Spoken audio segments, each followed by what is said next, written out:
नगर में रहने वाला गुरु बड़ा ही समझदार व्यक्ति था और आसपास के क्षेत्र में अपनी समझदारी के लिए प्रसिद्ध था। लोग उसके पास अपनी समस्या लेकर आते और वो उन सबको चुटकियों में हल बता दिया करता था। एक दिन प्रेमपाल नाम का एक आदमी गुरु के पास आया और बोला, जयराम जी के गुरु भाई जी। जयराम जी की प्रेमपाल, कैसे हो और आज इधर का रास्ता कैसे भूल गए? गुरु, मैं बहुत परेशान हूँ। मैं आपके पास सलाह लेने आया हूँ। बताओ बताओ, तुम्हें क्या परेशानी है? मेरी परेशानी जो है, मेरा घर है। मैं एक बहुत ही छोटे से घर में अपनी बीवी और 3 बच्चों के साथ रहता हूँ। घर में इतनी कम जगह है कि वहाँ रहना बहुत मुश्किल है, लेकिन इतने पैसे मेरे पास नहीं है कि बड़ा घर ले सकूं। अब आप ही बताओ कि मैं क्या करूं? प्रेमपाल की परेशानी सुनकर, समस्या तो तुम्हारी बड़ी है, परंतु अब तुम मेरे पास इतनी दूर चलकर आए हो तो इसका हल तुम्हें देना ही होगा। अच्छा, एक बात बताओ, क्या तुम्हारे घर पर मुर्गियां हैं? हाँ हाँ, है ना मेरे पास मुर्गियां। वो भी पूरी 10 मुर्गियां हैं। तुम अपनी मुर्गियों को कहाँ रखते हो? भाई, घर के बाहर रखता हूँ। और कहाँ रखते हैं मुर्गियों को, बताओ? आज से तुम उन्हें अपने घर के बाहर नहीं, घर के अंदर रखना। क्या क्या कहा तुमने? घर के अंदर?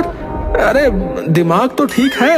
अरे भला मुर्गियों को कौन घर के अंदर रखता है भाई, है? देखो प्रेमपाल, तुम मेरे पास अपनी समस्या का हल लेने आए हो तो मैं जैसा कहता हूँ वैसा करते जाओ, और वो भी बिना किसी सवाल के। ठीक है, ठीक है। जैसा आप कह रहे हो मैं वैसा ही करके देखता हूँ, परंतु मुझे मेरी समस्या का हल तो मिल जाएगा। मुझ पर भरोसा करके आए हो ना, तो अपना भरोसा कायम रखो, समस्या का हल मिल जाएगा। प्रेमपाल हैरान था, मगर उसने सोचा कि जैसा गुरु कह रहा है वैसा ही करके देखता हूँ। उस शाम घर पहुंचकर प्रेमपाल ने सारी मुर्गियां दड़बे में से निकालीं और घर के अंदर रख लीं। मुर्गियों के घर के अंदर आ जाने से उस छोटी जगह में उनका गुजारा और मुश्किल हो गया। 1-2 दिन किसी तरह बिताकर प्रेमपाल फिर से गुरु के पास पहुंचा और बोला, गुरु, आपने जैसा कहा वैसा मैंने किया। मुर्गियां घर में रख ली, लेकिन मुर्गियों के घर में आने के बाद तो और भी हाल बुरा है। बताओ अब मैं क्या करूं?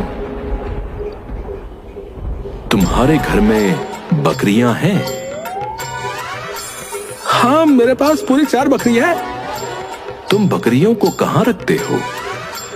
अरे भाई गुरु, और कहाँ, घर के बाहर बांधता हूँ उनको। ठीक है, आज से तुम अपनी 4 बकरियों को अपने घर के अंदर ही रखोगे।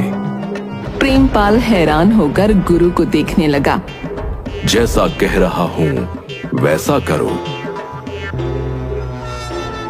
प्रेमपाल घर लौट आया और जैसा गुरु ने कहा था वैसा ही किया। सारी बकरियां घर के अंदर रख लीं। अब घर में और जगह न बची थी। सब के सब बहुत परेशान थे।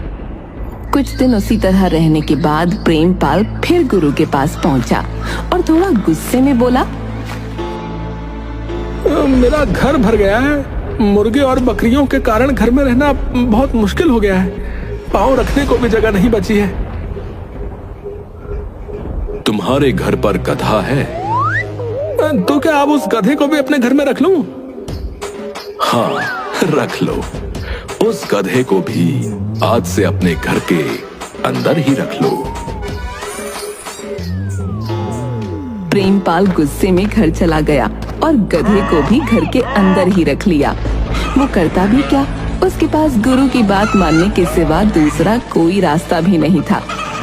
मुर्गियां, गधे और बकरियों के साथ किसी तरह उसने और उसके परिवार ने कुछ दिन गुजारे। सब बहुत परेशान थे। जब रहा न गया तो प्रेमपाल फिर से गुरु के पास पहुंचा और बोला, ये कैसी सलाह दी है आपने मुझे? मैं तो आपकी बुद्धि की चर्चा सुनकर आपके पास अपनी समस्या का समाधान मांगने आया था, और आपने तो जीना ही मुश्किल कर दिया हमारा। मैं ही गधा था जो आपके पास सलाह मांगने आया था। हाँ। क्या घर में बिल्कुल जगह नहीं है? मैंने पहले ही तो बताया था कि मेरा घर बहुत छोटा है और हम इंसानों के रहने के लिए भी वहां जगह नहीं है। अच्छा, तो ये बात है। इसमें परेशानी की क्या बात है? एक काम करो, उन मुर्गियों, बकरियों और गधे को घर से बाहर निकाल दो।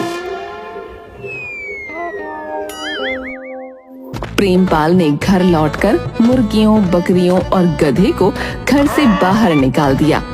उसके कुछ दिन बाद वो फिर गुरु के पास आया।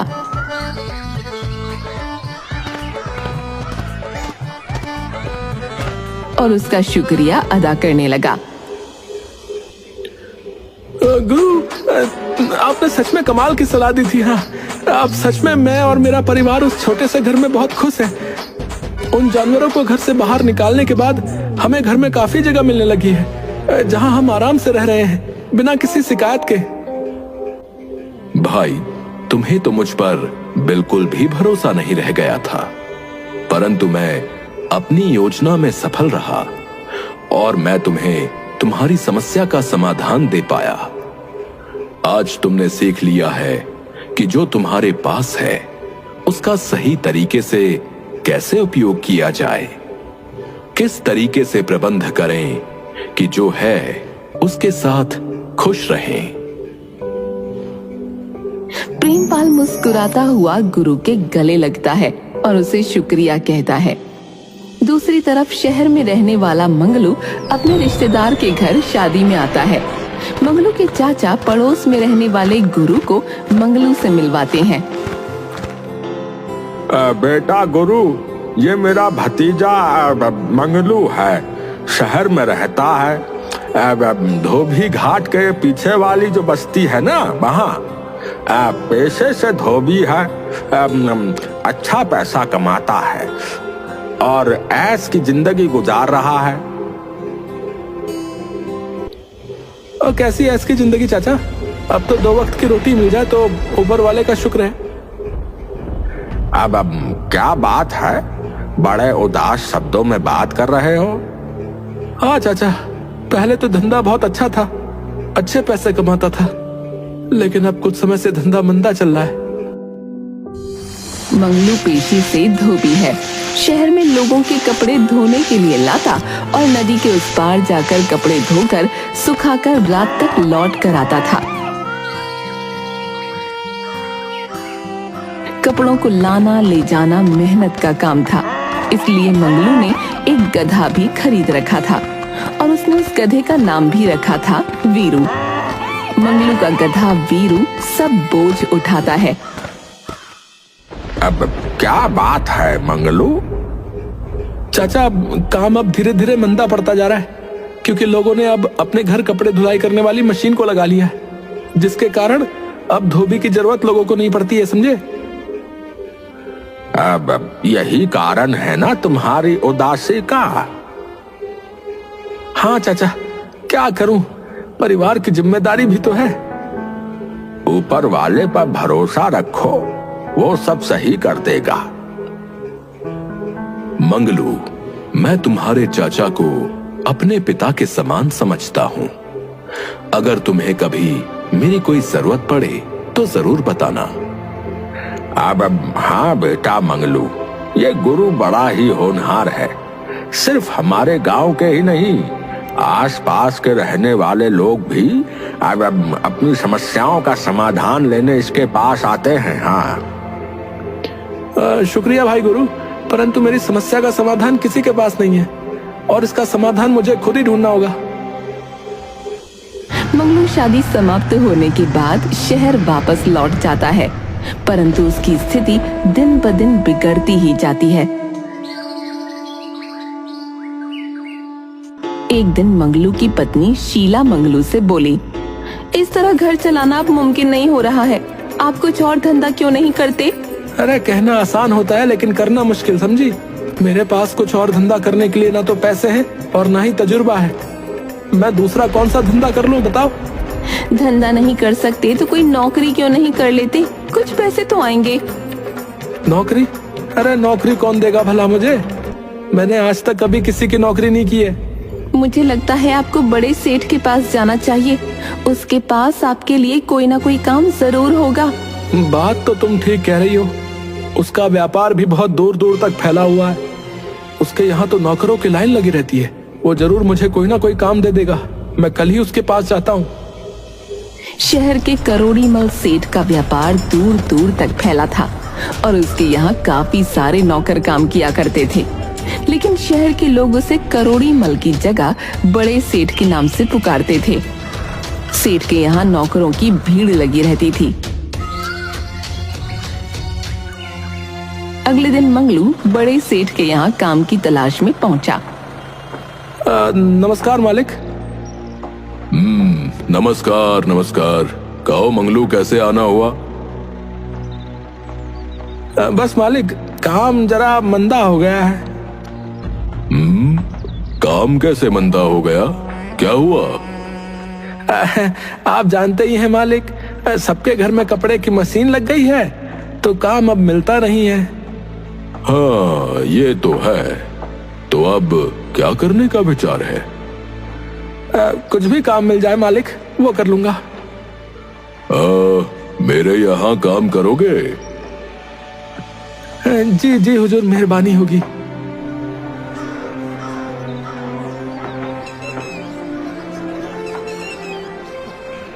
देखो मंगलू, तुम्हारी ईमानदारी के बारे में तो मैं जानता हूँ, इसलिए मैं तुम्हें माल पहुँचाने के लिए काम पर रख लूंगा।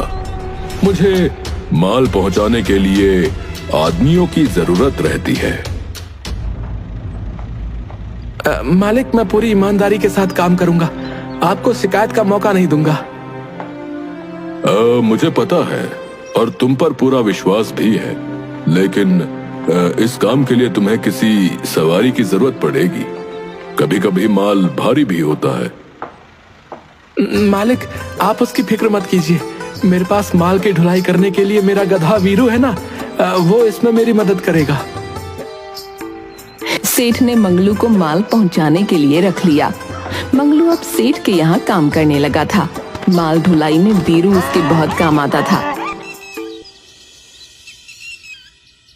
एक दिन मंगलू ने एक साथ 2 बोरे वीरू की पीठ पर रख दिए। बेचारा वीरू इतना वजन उठाकर बड़ी मुश्किल से धीरे धीरे चल रहा था। मंगलू गुस्से में वीरू की पिटाई करता है और उसे पूरा दिन न दाना देता है और न पानी।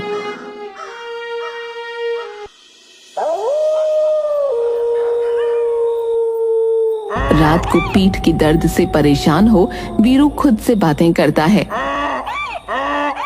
मैं तो इस मंगलू से परेशान हो चुका हूँ। न जाने इसे कितने पैसे कमाने हैं। ये सोचता भी नहीं, एक साथ इतना वजन मेरी पीठ पर रख देता है। ये सोचता भी नहीं कि मैं कैसे चलूंगा, और ऊपर से मेरी पिटाई भी कर दी सो अलग। इस पर भी इसका पेट नहीं भरा, ना ही मुझे दाना दिया और ना ही पानी। बस अब बहुत हो गया। अब मुझे इस अन्याय के खिलाफ आवाज उठानी ही होगी, वरना इसका अत्याचार तो मुझ पर बढ़ता ही जाएगा। एक दिन मैं इसे सबक जरूर सिखाऊंगा और अपनी इस पिटाई का बदला भी लूंगा। हाँ। मंगलू से बदला लेने की बात सोचते हुए बेचारा वीरू भूखा ही सो जाता है। दूसरे दिन भी बिना दाना पानी के दिन भर काम कराता है। वीरू ने भी ठान लिया था कि अब वो मंगलू को सबक जरूर सिखाएगा। एक दिन की बात है, मंगलू को नमक की बोरी नदी के उस पार बाजार तक पहुंचानी थी। झटपट गोदाम से माल उठाया और वीरू की पीठ पर बांधकर मंगलू बाजार की ओर निकल गया। रास्ते में मंगलू खुद से बोला, बाजार जाने के लिए अगर मैं पुल की तरफ से जाऊंगा तो 6 किलोमीटर चलना पड़ेगा और उसमें समय भी अधिक लगेगा। एक काम करता हूँ, मैं नदी के रास्ते ही नदी पार करके बाजार चला जाता हूँ। समय भी कम लगेगा और काम भी जल्दी हो जाएगा। चलो अच्छा है, पानी के रास्ते जाऊंगा तो मुझे भी कम मेहनत करनी पड़ेगी, वरना ये मुझे 6 किलोमीटर जाना और 6 किलोमीटर आना, यानी 12 किलोमीटर चला कर ले जाता। देर से ही सही, पर ईश्वर ने इसे अक्ल तो दे दी। वीरू जैसे ही पानी में उतरा, उसने अपनी प्यास बुझाने की सोची। वीरू कुछ देर ठहर कर पानी पीने लगा। जैसे ही बाहर निकला तो पीठ पर वजन काफी हल्का था। वीरू खुद से, अरे मेरी पीठ पर रखी हुई बोरी का वजन अचानक से कम कैसे हो गया? बोरी तो किसी ने नहीं उतारी, परंतु ये पहले से हल्की हो गई है। लगता है ये जादू की नदी है। इसमें उतरने से मेरी पीठ पर रखी बोरी का वजन कम हो गया और शरीर भी हल्का हो गया है। वीरू की पीठ पर नमक की बोरी थी। वो पानी में रहने के कारण घुलकर बह गया। वीरू को समझ आया कि ये जादू की नदी है। इसमें उतरने पर वजन घट जाता है। वीरू ने अब नित्य निरंतर यही करने का अभ्यास बना लिया था। इस कारण मंगलू काफी परेशान रहता, क्योंकि सामान ठीक प्रकार से सही जगह नहीं पहुंचता। रास्ते में ही सारा माल बह जाता या खराब हो जाता। एक दिन सेठ करोड़ी मल मंगलू से बोले, हाँ मंगलू, आजकल तुम माल बराबर नहीं पहुंचाते हो, माल खराब हो जाता है। आखिर ये सब हो क्या रहा है भाई? है सेठ जी, ये सब मेरे गधे वीरू की वजह से हो रहा है। वो नदी के रास्ते जाते वक्त नदी में उतर जाता है। मैं उसे कितना भी रोकता हूँ, पर वो नदी के पानी को देखकर प्यासा हो जाता है, जिसकी वजह से ये सब गड़बड़ हो रही है। देखो मंगलू, मैंने तुम्हें तुम्हारी ईमानदारी की वजह से रखा था, और अगर मुझे काम में शिकायत आएगी तो मैं तुम्हें काम से हटा भी सकता हूँ, समझे? इसलिए तुम्हें अपने गधे का जो करना है वो करो, लेकिन मुझे मेरे काम में कोई शिकायत नहीं चाहिए, समझे? ठीक है सेठ जी। घर जाकर मंगलू वीरू को बहुत पीटता है। क्या बात है, इसकी जान ले लोगे क्या आज? भला इतना क्यों मार रहे हो? अरे तुम्हें नहीं पता, कुछ दिनों से इसने मुझे परेशान करके रखा है। रोज सेठ का माल खराब करता है। इसकी वजह से मेरी नौकरी चली जाएगी। आखिर बात क्या है ये तो बताओ। मंगलू शीला को सारी बात बताता है। तो तुम इसे नदी के रास्ते ले ही क्यों जाते हो? अगर मैं इसे पुल से भी ले जाऊं तो भी ये नदी देखकर प्यासा हो जाता है और जबरदस्ती नदी में उतर जाता है। तुम एक काम करो, एक दिन के लिए गांव चले जाओ। वहां जाकर क्या करूंगा? तुमने बताया था ना चाचा के पड़ोस में गुरु के बारे में। हाँ, तुमने बिल्कुल सही याद दिलाया। मैं कल सुबह ही गुरु भाई के पास जाता हूँ और इस गधे का इलाज करता हूँ।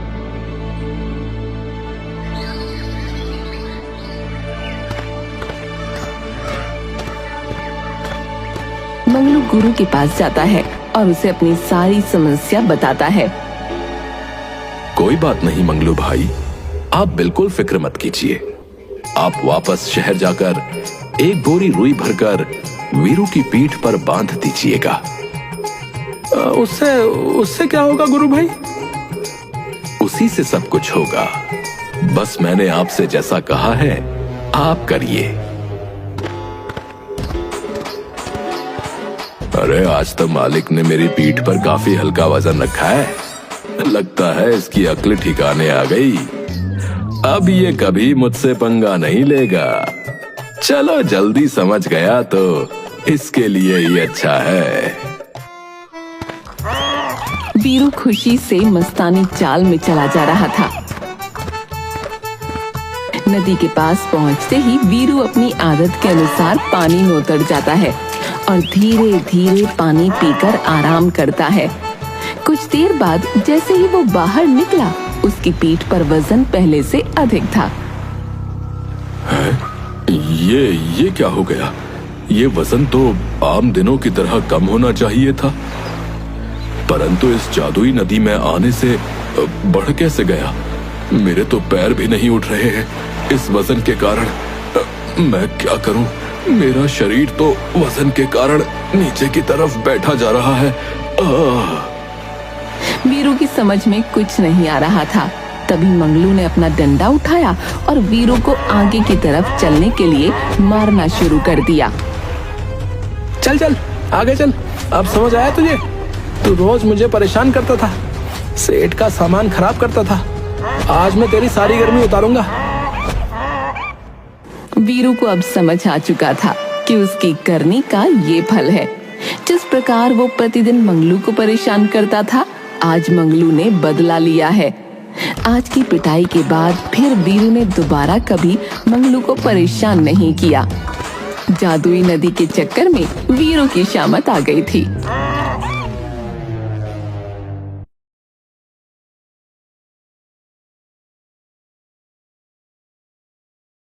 मुंगेर राज्य में रहने वाले पंडित राम शास्त्री के परिवार में बड़ा बेटा हरि शास्त्री और उसकी पत्नी लक्ष्मी व छोटा बेटा ओम शास्त्री और उसकी पत्नी पार्वती रहते थे। हरि स्वभाव का चतुर और चालाक था, लेकिन ओम सरल स्वभाव का था। लंबी बीमारी के कारण पंडित राम शास्त्री की मृत्यु हो जाती है। पिता के अंतिम संस्कार के बाद घर लौटकर जब हरि की पत्नी लक्ष्मी ने घर में थोड़ा एकांत देखा तो अपने पति से कहा, स्वामी, पिताजी तो गुजर गए, लेकिन अब आप अपने भाई से संपत्ति का बंटवारा कर लीजिए। हाँ, तुम ठीक कह रही हो। पर बंटवारा होगा कैसे? पिताजी तो कोई वसीयत करके ही नहीं गए।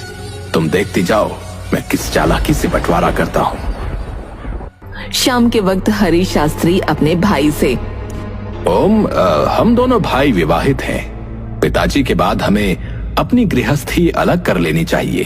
भैया, आपके कहने का क्या तात्पर्य है? मेरा मतलब बंटवारे से है। बंटवारा? लेकिन क्यों? क्या हम दोनों भाई एक साथ नहीं रह सकते हैं? ऐसी बात नहीं है, पर मैं चाहता हूं कि तुम एक जिम्मेदारी अपने ऊपर लो और सफलतापूर्वक उसका निर्वाह करो। भैया, पिताजी के बाद आप ही मेरे बड़े हैं, इसलिए आप जो कहेंगे मैं आजीवन उसे मानूंगा। तो ठीक है। देखो, पिताजी के द्वारा छोड़ी गई संपत्ति के नाम पर हमारे पास सिर्फ मकान और थोड़ी सी पथरीली जमीन है, जिसे सही करके खेती के योग्य बनाया जा सकता है। मुझे तो काफी ज्ञान है, इसलिए पिताजी का पंडिताई का कार्य मैं संभाल लूंगा और तुम्हारे जीवन निर्वाह के लिए तुम्हें वो जमीन देता हूं। और रही इस घर की बात, तो इस घर के 2 हिस्से कर दिए जाएंगे। ठीक है भैया, जैसा आपको उचित लगे। ये सब तो हो गया। अब हम दोनों पिताजी का संदूक खोलकर देखते हैं कि उसमें कितनी धन संपत्ति रखी है। दोनों भाइयों ने जब पिता का संदूक खोला तो वो अचंभित रह गए। इसमें तो केवल 5 स्वर्ण मुद्राएं हैं। क्या पिताजी ने जीवन भर बस यही कमाया था? ओम, तुम छोटे हो, इसलिए तुम 5 में से 4 स्वर्ण मुद्राएं ले सकते हो। बाकी की 1 मुद्रा मैं ले लूंगा।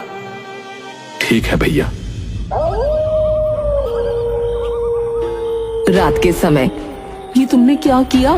5 स्वर्ण मुद्राओं में से 4 मुद्राएं अपने छोटे भाई को दे दी। ये कैसा बंटवारा है? अरे, क्या तुम मुझे मूर्ख समझती हो? जिस दिन पिताजी मरे थे, मैंने उसी दिन सबकी नजर बचाकर संदूक में रखी 80 स्वर्ण मुद्राएं निकाली थी। 80, और उसमें सिर्फ 5 रख दी थी। इसलिए मैंने अपने छोटे भाई के साथ न्याय करते हुए अपना बड़प्पन दिखाया और उसे 4 स्वर्ण मुद्राएं दे दी। वो भी खुश और हम भी खुश। अब मैं समझी कि मुद्राओं का बंटवारा करते समय आप इतना भाई प्रेम क्यों दिखा रहे थे। दोनों हंसने लगते हैं। देखा किस चालाकी से सीधे साधे ओम को मूर्ख बनाया है। दूसरी तरफ ओम की पत्नी पार्वती ओम से कहती है, पथरीली जमीन का हम क्या करेंगे? उस पर तो कुछ उगाया भी नहीं जा सकता। मनुष्य में यदि हिम्मत हो तो वो कुछ भी कर सकता है। अगले दिन से ही हरि ने पिता की पंडिताई का कार्य संभाल लिया। दूसरी तरफ ओम और पार्वती सवेरे घर से निकलकर दिन भर अपने हिस्से की पथरीली जमीन को ठीक करने में जुटे रहे। इस तरह कई महीने बीत गए और जमीन का कुछ हिस्सा उन्होंने ठीक करके उसमें थोड़ी साग सब्जी लगा दी। पार्वती, देखो, हमारी मेहनत कुछ तो रंग लाई है। आप सही कह रहे हैं। मुझे तो लगा था कि ये जमीन हमें कभी कुछ नहीं देगी। परंतु जमीन के उस हिस्से को खोदने में मेहनत लगाना व्यर्थ है। उसे खोदा नहीं जा सकता है। दूसरी तरफ हरी दिन भर पंडिताई करता और रात के समय मदिरा पान करता। हे भगवान, इन्हें सद्बुद्धि दे। भला कहीं किसी पंडित को मदिरा पीना शोभा देता है क्या?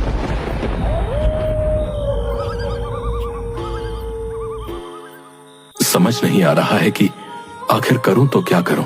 इतनी मेहनत करने के पश्चात भी गरीबी है कि पीछा ही नहीं छोड़ रही। और बंटवारे में मिली स्वर्ण मुद्राएं तो हमने कब की बेच दी। अब तो कुछ भी नहीं है। वो ईश्वर से प्रार्थना करता है, हे भगवान, अब आपका ही आसरा है, आपका ही सहारा है। संकट की घड़ी में अब आप ही मेरी मदद कर सकते हैं। ऐसे ही दिन बीत रहे थे और एक रात ओम सो रहा था। उसने स्वप्न में एक व्यक्ति को देखा। ओम, अपनी पथरीली जमीन के दूसरे हिस्से को तुम क्यों नहीं खोदते? उस हिस्से को मैं कैसे खोद सकता हूँ? वहां तो बड़े बड़े पत्थर गड़े हुए हैं। उन्हें खोदने के प्रयास में मेरी कई कुदाल टूट गई। कुदाल की चिंता ना करो, बस हिम्मत रखो और उस भाग को खोदते ही तुम्हारे बुरे दिन समाप्त हो जाएंगे। ठीक है श्रीमान, आपके कहने पर मैं ऐसा ही करूंगा। पर आप हैं कौन? तो तुम मेरा परिचय पूछना चाहते हो?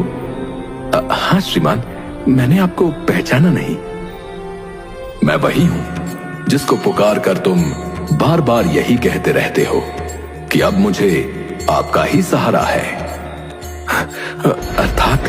अर्थात आप प्रभु हैं। तुम स्वयं समझ सकते हो कि मैं क्या हूं।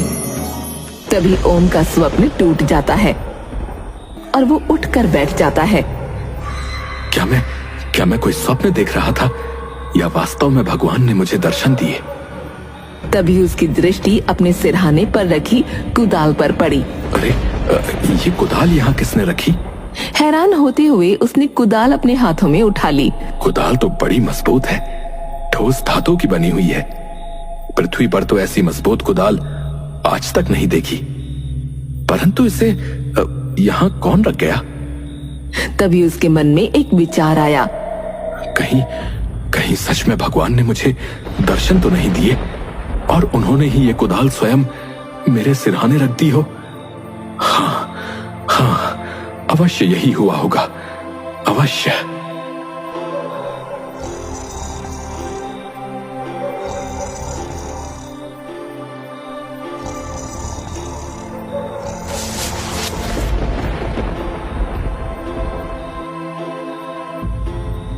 क्या बात है? पार्वती, हमारे भाग्य खुलने वाले हैं। तू सो रही है? देख, ये कुदाल स्वयं भगवान ने हमारे सिरहाने रखी है। ये क्या कह रहे हैं आप? ओम ने सारी बातें पार्वती को बताईं। स्वामी, आप कल से ही उस बंजर हिस्से को खोदना आरंभ कर दीजिए। हाँ। अगले दिन सुबह होते ही ओम ने ईश्वर द्वारा दी गई कुदाल उठाई और पथरीले हिस्से को खोदने के लिए चल पड़ा। पूरी मेहनत के साथ पत्थरों को खोदने में जुट गया। लोग उसे बड़े पत्थरों को इस तरह तोड़ता देखकर उस पर हंसते। अरे ओम, अरे क्या मूर्खता कर रहे हो भाई? इन पत्थरों को आज तक कोई नहीं खोद पाया, कोई नहीं। तुम व्यर्थ इससे टकरा रहे हो भाई। लगता है इन पत्थरों के नीचे कोई खजाना गड़ा है जिसे ओम पाना चाहता है। अरे मुझे तो लगता है ये पत्थरों में मरेगा। लोगों की बातें सुनकर ओम हताश हो जाता है। समझ नहीं आता कि खुदाई करूं या ना करूं। आप लोगों के कहने पर ना जाएं, वही करें जो आपकी अंतरात्मा कहती है। ये सुनकर ओम वापस अपने कार्य पर लग गया। अंततः उसकी मेहनत रंग लाई। कठिन प्रयास के बाद उसे पथरीली जमीन के नीचे दो बड़े बड़े पत्थर दिखाई दिए। उसने बड़ी मेहनत से पहले पत्थर को हटाया और फिर दूसरे पत्थर को। जैसे ही उसने हटाया, वहाँ पर बहुत सारे सांप निकल आए और गड्ढे में पानी ही पानी हो गया। बाहर खड़े कुछ लोगों ने भी ये दृश्य देखा। अरे, अभी तो ये गड्ढा बिल्कुल सूखा था, अब यहाँ पानी ही पानी है। तभी वो पानी अपने आप कम होने लगा और पानी के नीचे से कृष्ण भगवान की मूर्ति ऊपर की तरफ आ गई। अरे, भगवान कृष्ण की मूर्ति यहाँ कैसे आई? अरे अरे, ये कैसा चमत्कार है? ये सब क्या हो रहा है?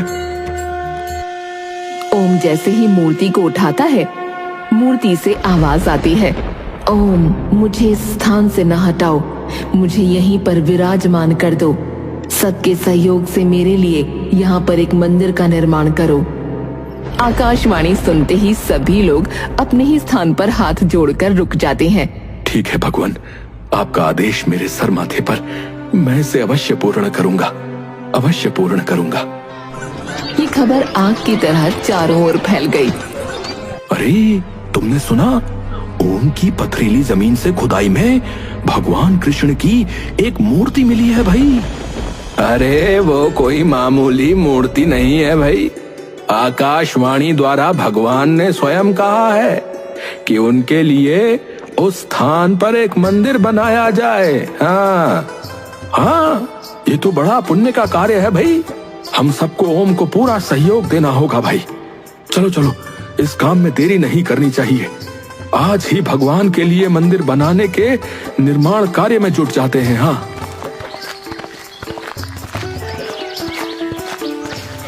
कुछ लोग ओम के पास पहुंचकर बाकी के पत्थरों की खुदाई का कार्य करने में जुट गए। दूसरी तरफ रात के समय, कुछ सुना तुमने अपने भाई ओम के बारे में? उसे भगवान कृष्ण की एक मूर्ति मिली है। तो मैं क्या करूं अगर मिली है तो? ओम लोगों के सहयोग से उस स्थान पर मंदिर बनाने जा रहा है। अच्छी बात है, बनने दो उसे। अगर ओम ने वहाँ मंदिर बना लिया तो तुम्हारी पंडिताई के कार्य पर बहुत फर्क पड़ेगा। हो सकता है वो खुद पुजारी बन जाए। जब ऐसा होगा तब देखी जाएगी। अभी मुझे मदिरा पान करने दो और चुप रहो। मुझे क्या, तुम्हें एक दिन इस बारे में अवश्य पछताना पड़ेगा। दूसरी तरफ मंदिर का निर्माण कार्य जोरों शोरों से चल रहा था। हर कोई अपने सामर्थ्य के अनुसार निर्माण कार्य में सहयोग दे रहा था। इस बीच एक रात जब हरि अपने घर पर मदिरा पान कर रहा था तो एक युवक ने उसे देख लिया। राम राम राम राम, कैसा कलयुग आ गया है। एक पंडित मदिरा पी रहा है। ऐसे भ्रष्ट पंडित के हाथ से कोई शुभ कार्य नहीं करवाना चाहिए। मैं अभी ये बात सबको बता कर आता हूँ। भाई भाई में कितना अंतर है। एक भगवान के लिए मंदिर के निर्माण कार्य में जी जान लगा कर लगा है और दूसरा मदिरा पीकर गिरे जा रहा है। अगले दिन जब हरि शास्त्री पंडिताई के कार्य के लिए स्थान पर बैठा तो कोई भी व्यक्ति उसके पास नहीं आ रहा था। क्या बात है, आज कोई भी मुझसे पंडिताई का कार्य करवाने के लिए मेरे पास नहीं आया। आज से पहले तो लोगों की भीड़ लगी रहती थी। शाम को वो परेशान सा घर पहुंचा। आज कितनी कमाई करी आपने? खाक कमाई? आज तो एक आदमी भी मेरे पास नहीं आया, फिर कमाई कहाँ से करता? अब कोई शुभ कार्य करवाने आपके पास आएगा भी नहीं। क्या बकवास कर रही हो? मैं बकवास नहीं कर रही, ठीक कह रही हूँ। कल रात किसी नगरवासी ने तुम्हें मदिरा पान करते हुए देख लिया है और उसके फल स्वरूप आज तुम्हारे पास एक व्यक्ति भी नहीं आया। ये तो बहुत बुरा हुआ। अब क्या होगा? होगा क्या, अब आपकी कमाई तो बंद ही समझो। जो धन है उससे ही गुजारा करना पड़ेगा। परंतु कभी ना कभी तो ये धन समाप्त हो जाएगा, तब हम क्या करेंगे? इस विषय में पहले ही आपको सोचना था। दूसरी तरफ मंदिर का निर्माण कार्य पूरा हो जाता है। नगरवासी बड़े ही प्रसन्न होते हैं। बेटा ओम, आज से हम तुम्हें मंदिर का पुजारी नियुक्त करते हैं भाई। कुछ स्वर्ण मुद्राएं दे दो ताकि मैं मदिरा खरीद कर ला सकूं। मदिरा के लिए तो मैं तुम्हें स्वर्ण मुद्राएं क्या, एक फूटी कौड़ी भी ना दूंगी। क्या कहा? मेरी बिल्ली मुझी को म्याऊं? ठहर जा, अभी मचा चखाता हूँ। अगले ही पल हरि लक्ष्मी को एक थप्पड़ लगा देता है। तुमने मुझे थप्पड़ मारा? मुझे क्या करना है तुम्हारे धन का? जैसे चाहो वैसे खर्चो, कुएं में डालो या मदिरा में। लक्ष्मी ने संदूक की चाबी हरि के आगे फेंक दी। है, मेरा कमाया हुआ धन मुझे ही नहीं देने की बात कर रही थी। है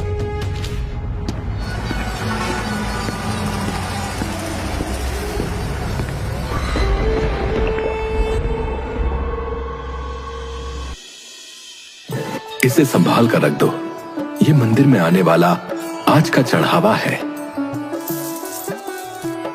स्वामी, अब हमारे दुख के दिन बीत गए हैं और सुख के दिन आ गए हैं, वरना हरी भैया और लक्ष्मी बहन ने तो हमारे साथ गलत करने में कोई कसर ना छोड़ी थी। सब भगवान की कृपा का फल है।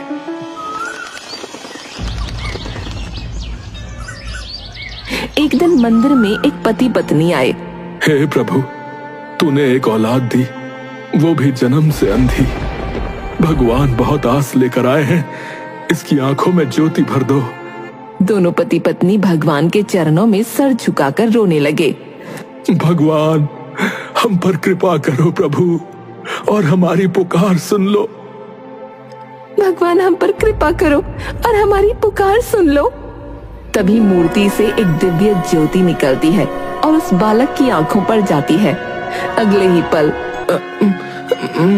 मुझे सब कुछ दिख रहा है, मुझे सब कुछ दिख रहा है। अद्भुत अद्भुत चमत्कार है ये तो। भगवान ने पुकार सुन ली भाई। अब तो मंदिर में जो कोई भी सच्चे हृदय से इच्छा लेकर आता, तुरंत ही उसकी इच्छा पूर्ण हो जाती थी।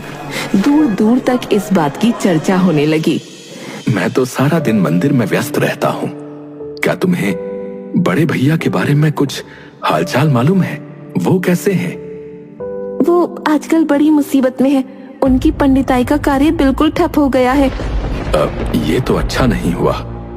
सुना है घर में रखी जमा पूंजी से वो आजकल अपना खर्च निकाल रहे हैं। इस संकट की घड़ी में हमें भैया की सहायता करनी चाहिए। आप ठीक कह रहे हैं स्वामी। आज भैया के यहाँ चल उनसे मिलकर आते हैं। दोनों घर से निकल पड़ते हैं। दूसरी तरफ लोग हरि को उठाकर उसके घर ले जा रहे होते हैं। तभी ओम और पार्वती वहाँ पहुँचते हैं। अरे क्या हुआ इन्हें?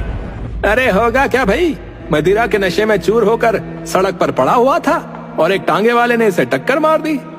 इसकी मृत्यु हो चुकी है, जीवित नहीं है अब ये व्यक्ति।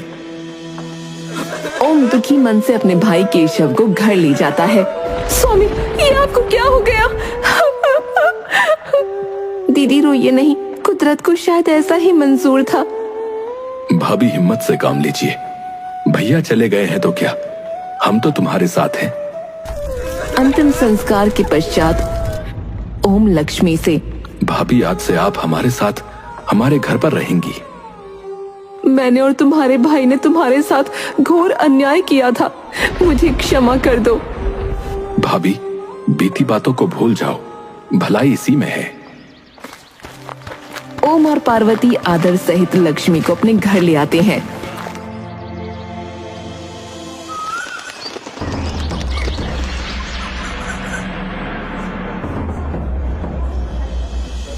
हमारे राज्य में भगवान कृष्ण की ऐसी चमत्कारी मूर्ति है, हमें वहां जाकर उस मूर्ति के दर्शन करने चाहिए। अवश्य महाराज, मैं इसका प्रबंध कर देता हूँ। दूसरे दिन राजा बलदेव दर्शन के लिए निकल पड़ते हैं।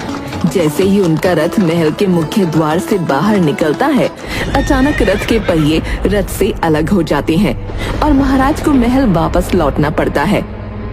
आज दर्शन ना किए तो ना सही, कल जाकर दर्शन अवश्य करेंगे।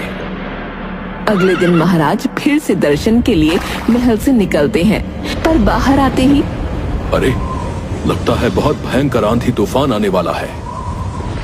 और शीघ्र ही चारों ओर काली घटाएं छा जाती हैं और तेज आंधी तूफान के साथ भारी वर्षा होने लगती है। उसी रात महाराज महारानी से, न जाने क्यों बार बार मंदिर जाने में इस प्रकार की बाधा आ रही है। क्या इस बात में कोई रहस्य है?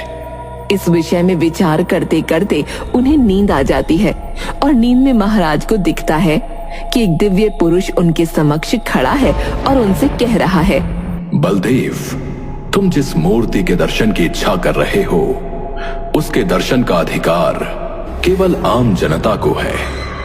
तुम चाहकर भी उसके दर्शन नहीं कर पाओगे और जितना जल्द हो सके इस विचार को त्याग दो, अन्यथा संकट में पड़ जाओगे। तभी महाराज की नींद खुल जाती है। ये मैंने कैसा स्वप्न देखा? अगले दिन होते ही बलदेव अपने गुरु महर्षि मतंग के पास पहुंच जाता है। अचानक कैसे आना हुआ बलदेव? गुरुदेव, आज मैं आपसे एक स्वप्न के विषय में कुछ जानकारी प्राप्त करने आया हूँ। बलदेव स्वप्न के बारे में सब कुछ गुरुदेव को बताता है। गुरुदेव, मैं ये जानना चाहता हूँ कि मैं उस मूर्ति के दर्शन क्यों नहीं कर सकता? भगवान ने मेरे स्वप्न में आकर मुझे इस बात की चेतावनी क्यों दी है? महर्षि मतंग ध्यान से बलदेव की बात सुनते हैं और ध्यान में लिप्त हो जाते हैं।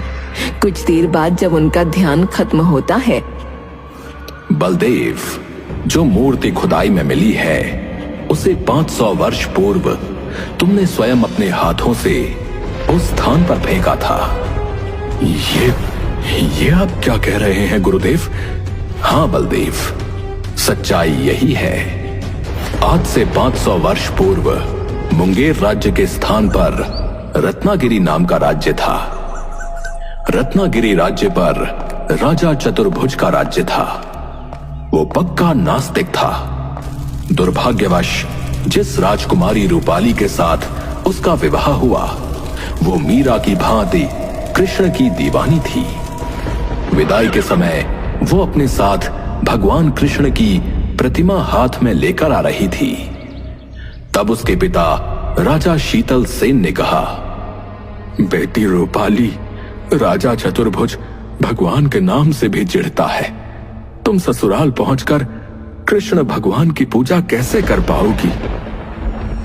पिताजी महाराज, आप चिंता न कीजिए, मैं इसका कोई न कोई उपाय खोज ही निकालूंगी।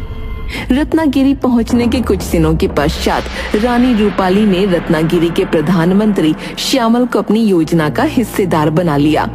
रानी रूपाली प्रधानमंत्री से, राज्य की सीमा के बाहर एक मंदिर बनाया जाए, मैं उस मंदिर में कृष्ण भगवान की मूर्ति की प्राण प्रतिष्ठा करवाऊंगी। जी महारानी जी। ध्यान रहे महाराज को इस बात की भनक भी न लगे। महारानी जी, मैं भला महाराज को यह बात क्यों बताऊंगा? बल्कि मुझे तो इस बात की प्रसन्नता है कि राज्य में किसी ने तो भगवान का नाम लेने की हिम्मत की है। कुछ ही दिनों में प्रधानमंत्री के आदेश पर राज्य की सीमा के बाहर एक मंदिर बनकर तैयार हो गया। रानी रूपाली राजा की नजरों से बचकर उस मंदिर में कृष्ण की प्रतिमा की प्रतिष्ठा करने आई।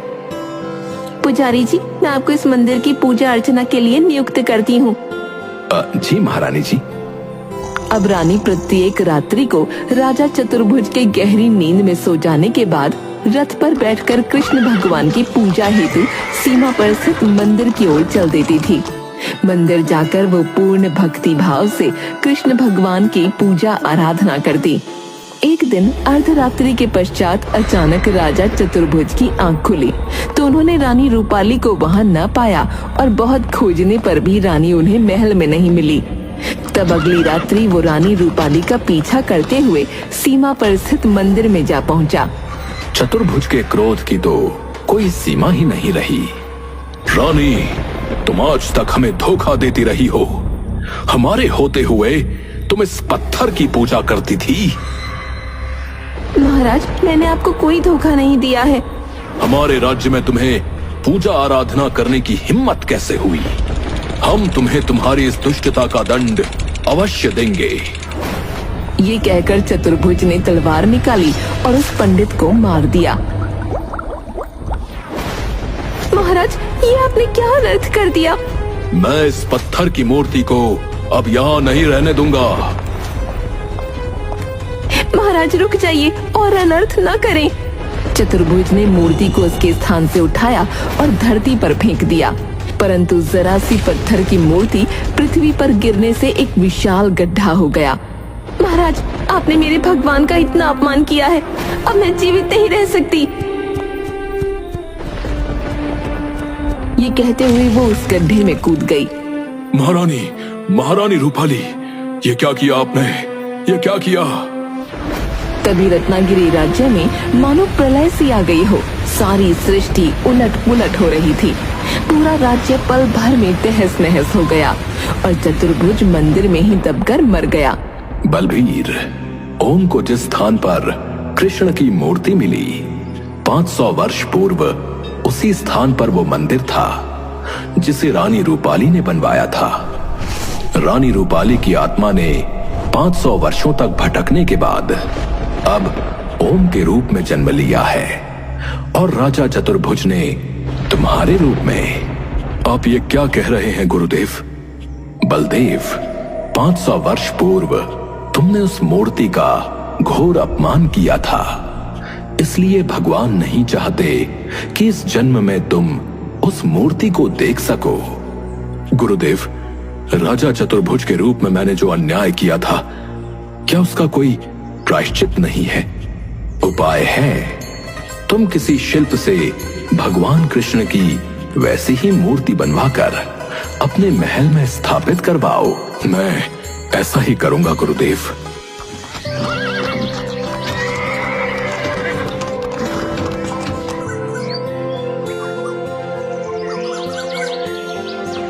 बलदेव के कहने पर कुशल शिल्पियों ने महल के मंदिर में वैसी ही मूर्ति का निर्माण आरंभ कर दिया जैसी मूर्ति उस मंदिर में थी। जब मूर्ति बनकर तैयार हुई, महाराज, वैसी ही मूर्ति है जैसी मूर्ति ओम के मंदिर में है। अच्छा, अति सुंदर। बलदेव प्रतिदिन श्रद्धा पूर्वक उस मूर्ति की आराधना करने लगा। 2 वर्षों तक उसका ये कार्य जारी रहा। 2 वर्ष पश्चात एक दिन जब वो पूजा कर रहा था, तभी उसे मूर्ति से आवाज आई, बलदेव, मैं तुम्हारी आराधना से प्रसन्न हूँ। अब तुम जाकर ओम के मंदिर में असली मूर्ति की पूजा कर सकते हो। बलदेव ने प्रसन्न चित्त होकर मंदिर जाने की तैयारी की।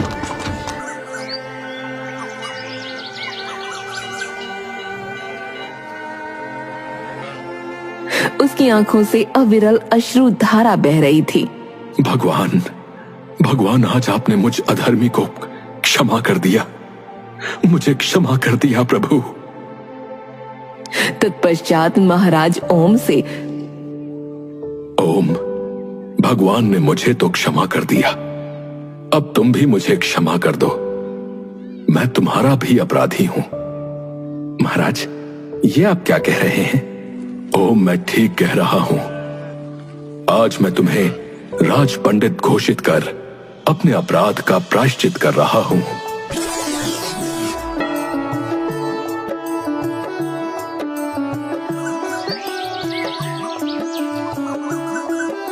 दरबार में राजा बलदेव ने ओम को राज्य का राज पंडित घोषित कर दिया। अब पूरे राज्य में ओम का और ज्यादा आदर सम्मान होने लगा।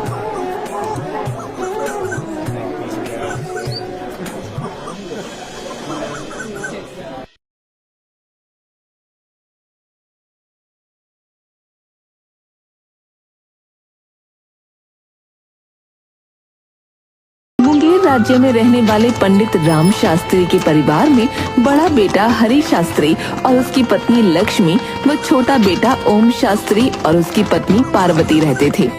हरि स्वभाव का चतुर और चालाक था, लेकिन ओम सरल स्वभाव का था। लंबी बीमारी के कारण पंडित राम शास्त्री की मृत्यु हो जाती है। पिता के अंतिम संस्कार के बाद घर लौटकर जब हरि की पत्नी लक्ष्मी ने घर में थोड़ा एकांत देखा तो अपने पति से कहा, स्वामी, पिताजी तो गुजर गए, लेकिन अब आप अपने भाई से संपत्ति का बंटवारा कर लीजिए। हाँ, तुम ठीक कह रही हो। पर बंटवारा होगा कैसे? पिताजी तो कोई वसीयत करके ही नहीं गए। तुम देखती जाओ मैं किस चालाकी से बंटवारा करता हूँ। शाम के वक्त हरि शास्त्री अपने भाई से, ओम, हम दोनों भाई विवाहित हैं। पिताजी के बाद हमें अपनी गृहस्थी अलग कर लेनी चाहिए। भैया, आपके कहने का क्या तात्पर्य है? मेरा मतलब बंटवारे से है। बंटवारा? लेकिन क्यों? क्या हम दोनों भाई एक साथ नहीं रह सकते हैं? ऐसी बात नहीं है, पर मैं चाहता हूं कि तुम एक जिम्मेदारी अपने ऊपर लो और सफलतापूर्वक उसका निर्वाह करो। भैया, पिताजी के बाद आप ही मेरे बड़े हैं, इसलिए आप जो कहेंगे मैं आजीवन उसे मानूंगा। तो ठीक है। देखो, पिताजी के द्वारा छोड़ी गई संपत्ति के नाम पर हमारे पास सिर्फ मकान और थोड़ी सी पथरीली जमीन है, जिसे सही करके खेती के योग्य बनाया जा सकता है। मुझे तो काफी ज्ञान है, इसलिए पिताजी का पंडिताई का कार्य मैं संभाल लूंगा।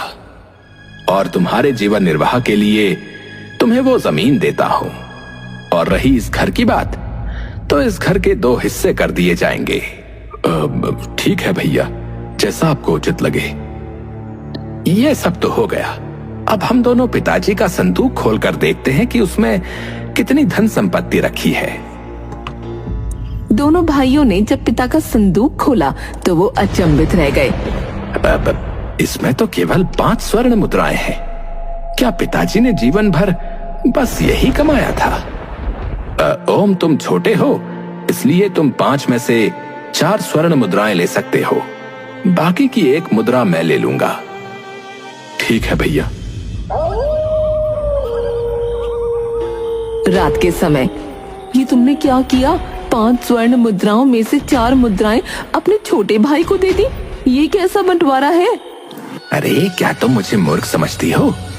जिस दिन पिताजी मरे थे, मैंने उसी दिन सबकी नजर बचाकर संदूक में रखी 80 स्वर्ण मुद्राएं निकाली थी। 80, और उसमें सिर्फ 5 रख दी थी। इसलिए मैंने अपने छोटे भाई के साथ न्याय करते हुए अपना बड़प्पन दिखाया और उसे 4 स्वर्ण मुद्राएं दे दी। वो भी खुश और हम भी खुश। अब मैं समझी कि मुद्राओं का बंटवारा करते समय आप इतना भाई प्रेम क्यों दिखा रहे थे। दोनों हंसने लगते हैं। देखा किस चालाकी से सीधे साधे ओम को मूर्ख बनाया है। दूसरी तरफ ओम की पत्नी पार्वती ओम से कहती है, पथरीली जमीन का हम क्या करेंगे? उस पर तो कुछ उगाया भी नहीं जा सकता। मनुष्य में यदि हिम्मत हो तो वो कुछ भी कर सकता है। अगले दिन से ही हरि ने पिता की पंडिताई का कार्य संभाल लिया। दूसरी तरफ ओम और पार्वती सवेरे घर से निकलकर दिन भर अपने हिस्से की पथरीली जमीन को ठीक करने में जुटे रहे। इस तरह कई महीने बीत गए और जमीन का कुछ हिस्सा उन्होंने ठीक करके उसमें थोड़ी साग सब्जी लगा दी। पार्वती देखो, हमारी मेहनत कुछ तो रंग लाई है। आप सही कह रहे हैं। मुझे तो लगा था कि ये जमीन हमें कभी कुछ नहीं देगी। परंतु जमीन के उस हिस्से को खोदने में मेहनत लगाना व्यर्थ है। उसे खोदा नहीं जा सकता है। दूसरी तरफ हरि दिन भर पंडिताई करता और रात के समय मदिरा पान करता। हे भगवान, इन्हें सद्बुद्धि दे। भला कहीं किसी पंडित को मदिरा पीना शोभा देता है क्या?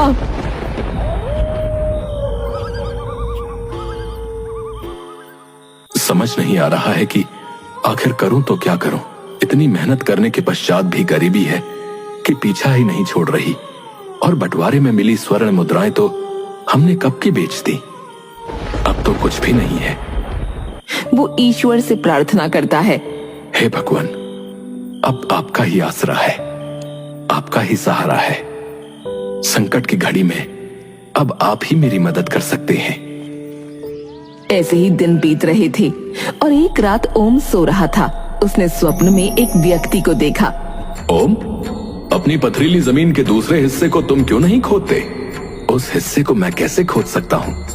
वहां तो बड़े बड़े पत्थर गड़े हुए हैं। उन्हें खोदने के प्रयास में मेरी कई कुदाल टूट गई। कुदाल की चिंता ना करो, बस हिम्मत रखो और उस भाग को खोदते ही तुम्हारे बुरे दिन समाप्त हो जाएंगे।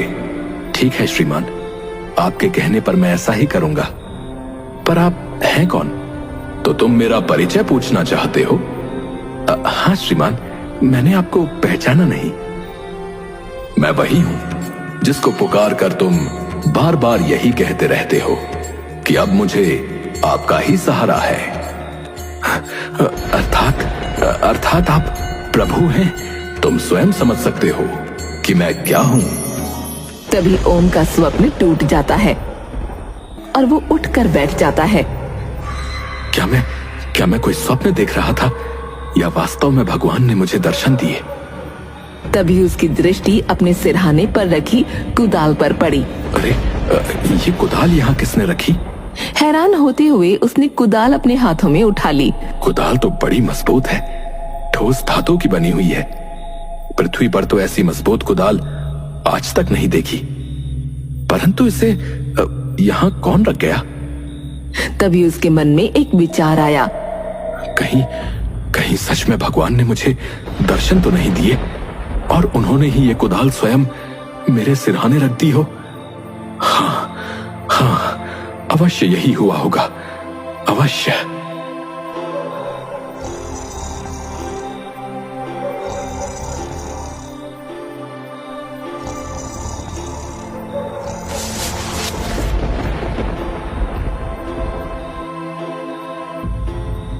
क्या बात है?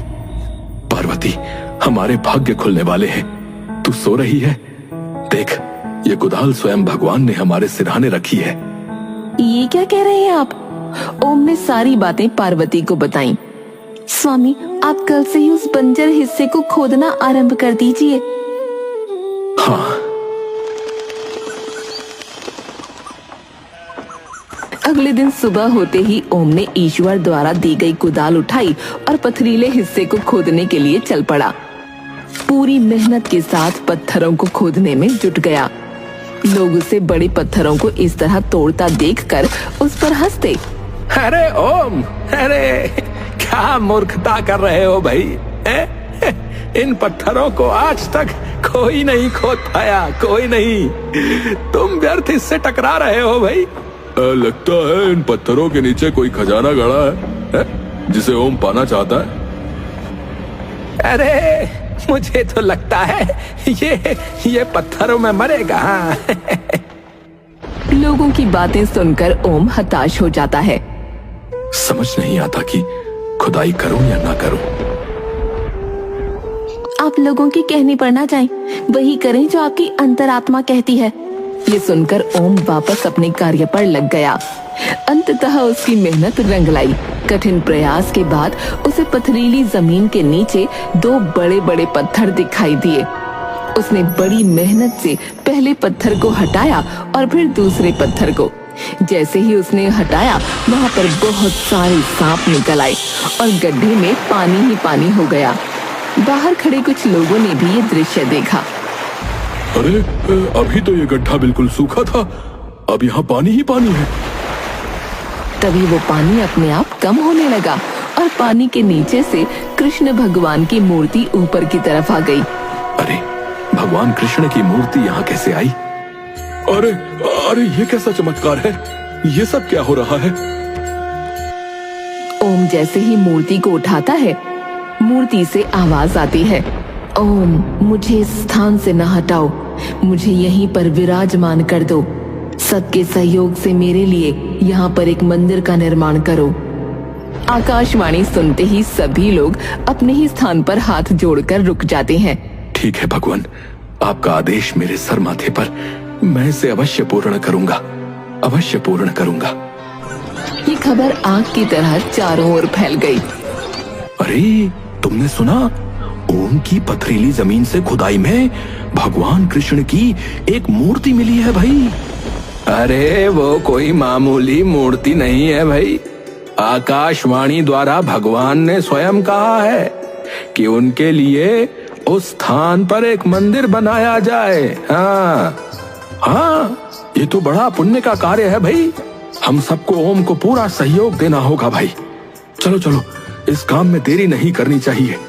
आज ही भगवान के लिए मंदिर बनाने के निर्माण कार्य में जुट जाते हैं। हाँ,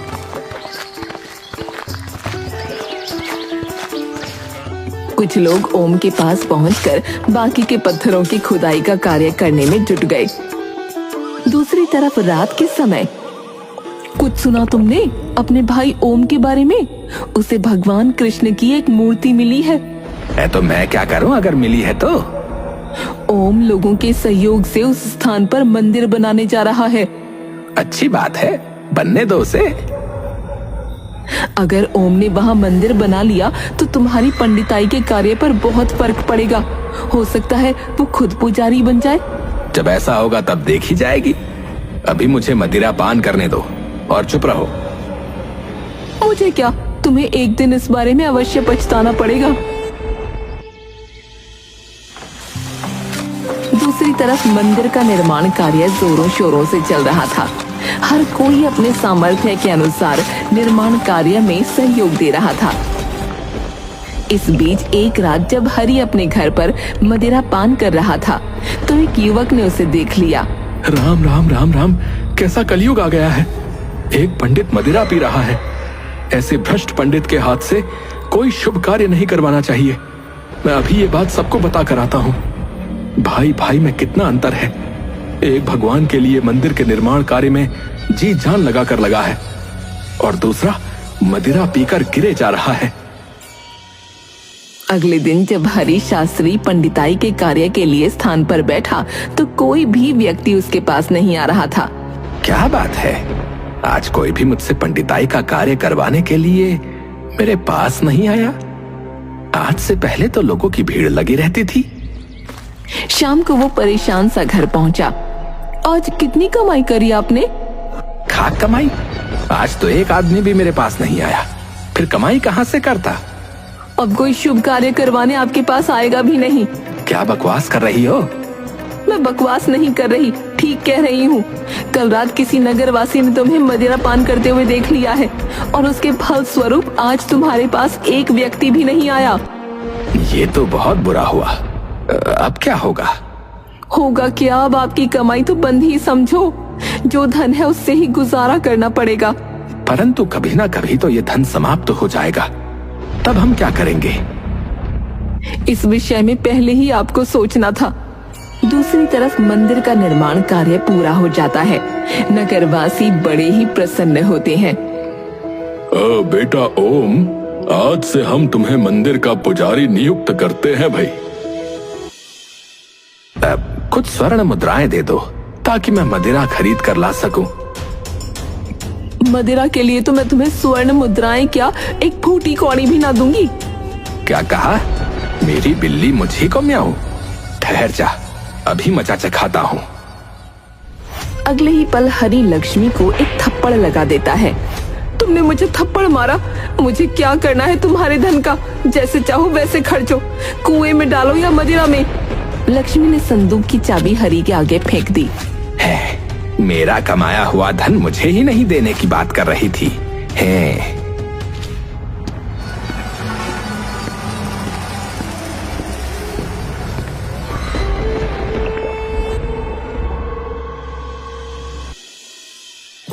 इसे संभाल कर रख दो। ये मंदिर में आने वाला आज का चढ़ावा है। स्वामी, अब हमारे दुख के दिन बीत गए हैं और सुख के दिन आ गए हैं, वरना हरि भैया और लक्ष्मी बहन ने तो हमारे साथ गलत करने में कोई कसर ना छोड़ी थी। सब भगवान की कृपा का फल है।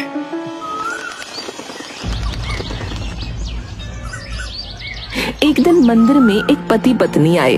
हे प्रभु, तूने एक औलाद दी, वो भी जन्म से अंधी। भगवान बहुत आस लेकर आए हैं, इसकी आंखों में ज्योति भर दो। दोनों पति पत्नी भगवान के चरणों में सर झुकाकर रोने लगे। भगवान, हम पर कृपा करो प्रभु, और हमारी पुकार सुन लो। भगवान, हम पर कृपा करो और हमारी पुकार सुन लो। तभी मूर्ति से एक दिव्य ज्योति निकलती है और उस बालक की आंखों पर जाती है। अगले ही पल मुझे सब कुछ दिख रहा है। मुझे सब कुछ दिख रहा है। अद्भुत अद्भुत चमत्कार है ये तो। भगवान ने पुकार सुन ली भाई। अब तो मंदिर में जो कोई भी सच्चे हृदय से इच्छा लेकर आता, तुरंत ही उसकी इच्छा पूर्ण हो जाती थी। दूर दूर तक इस बात की चर्चा होने लगी। मैं तो सारा दिन मंदिर में व्यस्त रहता हूँ। क्या तुम्हें बड़े भैया के बारे में कुछ हालचाल मालूम है? वो कैसे हैं? वो आजकल बड़ी मुसीबत में है। उनकी पंडिताई का कार्य बिल्कुल ठप हो गया है। ये तो अच्छा नहीं हुआ। सुना है घर में रखी जमा पूंजी से वो आजकल अपना खर्च निकाल रहे हैं। इस संकट की घड़ी में हमें भैया की सहायता करनी चाहिए। आप ठीक कह रहे हैं स्वामी। आज भैया के यहाँ चल, उनसे मिलकर आते हैं। दोनों घर से निकल पड़ते हैं। दूसरी तरफ लोग हरि को उठाकर उसके घर ले जा रहे होते हैं। तभी ओम और पार्वती वहाँ पहुँचते हैं। अरे क्या हुआ इन्हें? अरे होगा क्या भाई, मदिरा के नशे में चूर होकर सड़क पर पड़ा हुआ था और एक टांगे वाले ने इसे टक्कर मार दी। इसकी मृत्यु हो चुकी है, जीवित नहीं है अब ये व्यक्ति। ओम दुखी मन से अपने भाई केशव को घर ले जाता है। स्वामी, ये आपको क्या हो गया? दीदी रोइए नहीं, कुदरत को शायद ऐसा ही मंजूर था। भाभी हिम्मत से काम लीजिए, भैया चले गए हैं तो क्या, हम तो तुम्हारे साथ हैं। अंतिम संस्कार के पश्चात ओम लक्ष्मी से, भाभी आज से आप हमारे साथ हमारे घर पर रहेंगी। मैंने और तुम्हारे भाई ने तुम्हारे साथ घोर अन्याय किया था, मुझे क्षमा कर दो। भाभी बीती बातों को भूल जाओ, भलाई इसी में है। ओम और पार्वती आदर सहित लक्ष्मी को अपने घर ले आते हैं।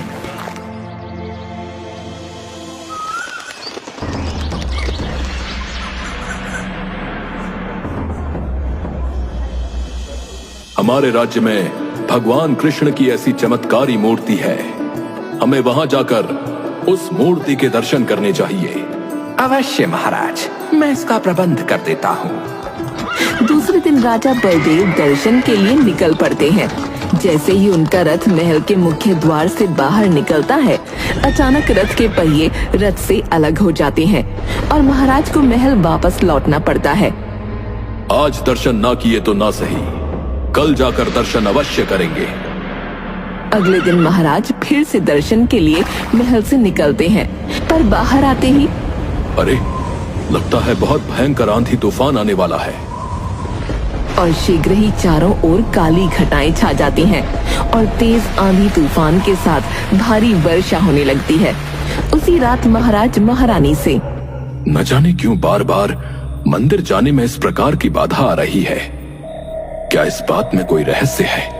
इस विषय में विचार करते करते उन्हें नींद आ जाती है और नींद में महाराज को दिखता है कि एक दिव्य पुरुष उनके समक्ष खड़ा है और उनसे कह रहा है, बलदेव, तुम जिस मूर्ति के दर्शन की इच्छा कर रहे हो, उसके दर्शन का अधिकार केवल आम जनता को है। तुम चाहकर भी उसके दर्शन नहीं कर पाओगे और जितना जल्द हो सके इस विचार को त्याग दो, अन्यथा संकट में पड़ जाओगे। तभी महाराज की नींद खुल जाती है। ये मैंने कैसा स्वप्न देखा? अगले दिन होते ही बलदेव अपने गुरु महर्षि मतंग के पास पहुंच जाता है। अचानक कैसे आना हुआ बलदेव? गुरुदेव, आज मैं आपसे एक स्वप्न के विषय में कुछ जानकारी प्राप्त करने आया हूँ। बलदेव स्वप्न के बारे में सब कुछ गुरुदेव को बताता है। गुरुदेव, मैं ये जानना चाहता हूँ कि मैं उस मूर्ति के दर्शन क्यों नहीं कर सकता? भगवान ने मेरे स्वप्न में आकर मुझे इस बात की चेतावनी क्यों दी है? महर्षि मतंग ध्यान से बलदेव की बात सुनते हैं और ध्यान में लिप्त हो जाते हैं। कुछ देर बाद जब उनका ध्यान खत्म होता है, बलदेव, जो मूर्ति खुदाई में मिली है उसे 500 वर्ष पूर्व तुमने स्वयं अपने हाथों से उस स्थान पर फेंका था। ये आप क्या कह रहे हैं गुरुदेव? हाँ बलदेव, सच्चाई यही है। आज से 500 वर्ष पूर्व मुंगेर राज्य के स्थान पर रत्नागिरी नाम का राज्य था। रत्नागिरी राज्य पर राजा चतुर्भुज का राज्य था। वो पक्का नास्तिक था। दुर्भाग्यवश जिस राजकुमारी रूपाली के साथ उसका विवाह हुआ, वो मीरा की भांति कृष्ण की दीवानी थी। विदाई के समय वो अपने साथ भगवान कृष्ण की प्रतिमा हाथ में लेकर आ रही थी।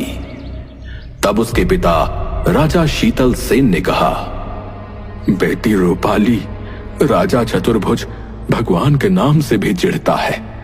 तुम ससुराल पहुंचकर कृष्ण भगवान की पूजा कैसे कर पाओगी? पिताजी महाराज, आप चिंता न कीजिए, मैं इसका कोई न कोई उपाय खोज ही निकालूंगी।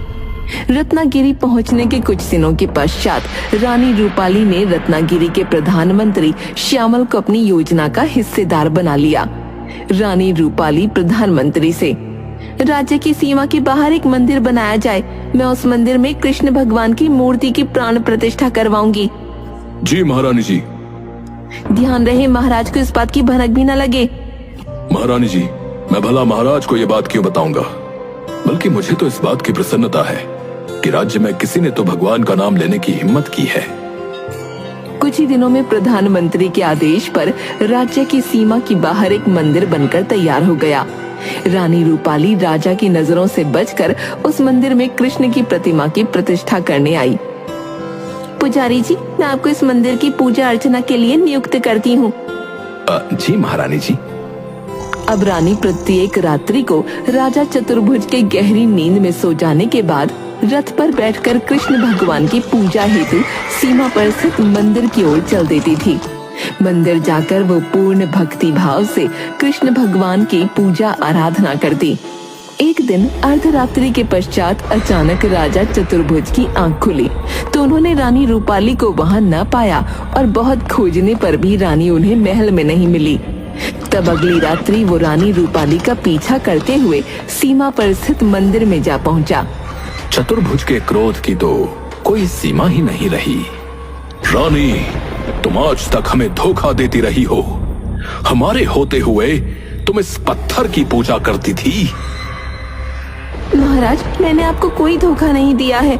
हमारे राज्य में तुम्हें पूजा आराधना करने की हिम्मत कैसे हुई? हम तुम्हें तुम्हारी इस दुष्टता का दंड अवश्य देंगे। ये कहकर चतुर्भुज ने तलवार निकाली और उस पंडित को मार दिया। महाराज, ये आपने क्या अनर्थ कर दिया? मैं इस पत्थर की मूर्ति को अब यहाँ नहीं रहने दूंगा। महाराज रुक जाइए और अनर्थ न करें। चतुर्भुज ने मूर्ति को उसके स्थान से उठाया और धरती पर फेंक दिया, परंतु जरा सी पत्थर की मूर्ति पृथ्वी पर गिरने से एक विशाल गड्ढा हो गया। महाराज, आपने मेरे भगवान का इतना अपमान किया है, अब मैं जीवित नहीं रह सकती। ये कहते हुए वो उस गड्ढे में कूद गई। महारानी रूपाली, ये क्या किया आपने? ये क्या किया? तभी रत्नागिरी राज्य में मानो प्रलय सी आ गई हो। सारी सृष्टि उलट पुलट हो रही थी। पूरा राज्य पल भर में तहस नहस हो गया और चतुर्भुज मंदिर में ही दबकर मर गया। बलबीर, ओम को जिस स्थान पर कृष्ण की मूर्ति मिली 500 वर्ष पूर्व उसी स्थान पर वो मंदिर था जिसे रानी रूपाली ने बनवाया था। रानी रूपाली की आत्मा ने 500 वर्षों तक भटकने के बाद अब ओम के रूप में जन्म लिया है और राजा चतुर्भुज ने तुम्हारे रूप में। आप ये क्या कह रहे हैं गुरुदेव? बलदेव, 500 वर्ष पूर्व तुमने उस मूर्ति का घोर अपमान किया था, इसलिए भगवान नहीं चाहते कि इस जन्म में तुम उस मूर्ति को देख सको। गुरुदेव, राजा चतुर्भुज के रूप में मैंने जो अन्याय किया था, क्या उसका कोई प्रायश्चित नहीं है? उपाय है। तुम किसी शिल्प से भगवान कृष्ण की वैसी ही मूर्ति बनवाकर अपने महल में स्थापित करवाओ। मैं ऐसा ही करूंगा गुरुदेव।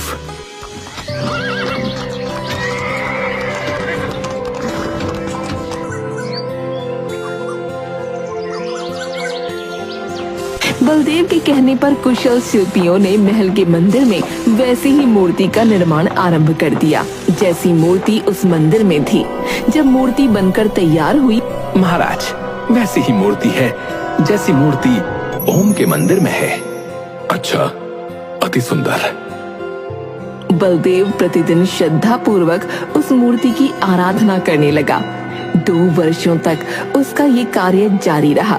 2 वर्ष पश्चात एक दिन जब वो पूजा कर रहा था, तभी उसे मूर्ति से आवाज आई।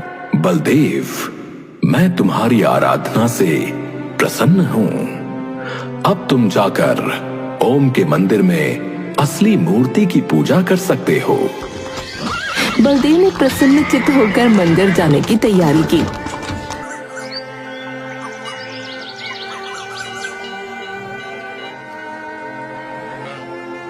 उसकी आंखों से अविरल अश्रु धारा बह रही थी। भगवान, आज आपने मुझ अधर्मी को क्षमा कर दिया। मुझे क्षमा कर दिया प्रभु। तत्पश्चात महाराज ओम से, ओम, भगवान ने मुझे तो क्षमा कर दिया, अब तुम भी मुझे क्षमा कर दो। मैं तुम्हारा भी अपराधी हूं। महाराज, ये आप क्या कह रहे हैं? ओम, मैं ठीक कह रहा हूं।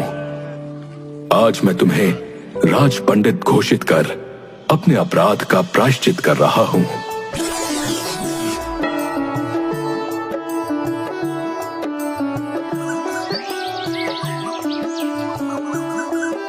दरबार में राजा बलदेव ने ओम को राज्य का राज पंडित घोषित कर दिया।